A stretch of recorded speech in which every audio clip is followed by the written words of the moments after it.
that for us. So, Lisa, welcome back onto the stage.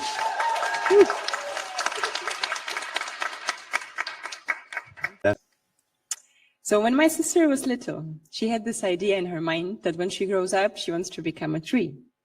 In her head, plants were the only creatures in the whole world who didn't have to work. And you might agree with her. After all, no one has ever seen a tree in a suit heading to their 9 to 5, right? But guess what? You're wrong. Plants work incredibly hard every minute of their lives. While we enjoy a sunny day at the beach, they work. They work to capture every ray of sunlight they can and use it to transform the water from the soil and carbon dioxide from the air into valuable nutrients for themselves to grow. And they even release oxygen for us to breathe. As humans, however, we rely really heavily on fossil fuels to produce everything we need, to power our cars or to light up our houses. And by doing so, we know we're destroying our planet. And we need to stop. We need to stop that now.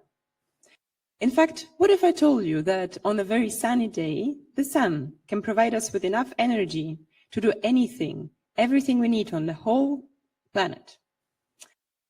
And you may say, yes, we know solar powers, but these are not 100% efficient.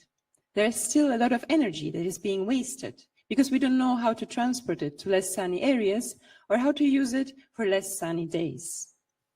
So what do we do? How do we stop the waste? Well, I have a solution for you. In our research, we are trying to recreate this ability of plants to absorb sunlight, and we want to transform water and carbon dioxide into resources that might be valuable for us. For instance, carbon dioxide can be transformed into valuable raw materials to use in chemical or pharmaceutical industry. Water, on the other hand, is what I deal with in my project. Especially I'm interested in the reaction called water splitting, which is breaking the water into its elements. Why would I do that, you may ask? Especially if I told you that it's not oxygen I'm interested in, but hydrogen. The answer is quite simple. Hydrogen might seem insignificant, but it's extremely powerful. After all, it powers the sun. It is a small gas with a very high energy value, which makes it a potential fuel of the future.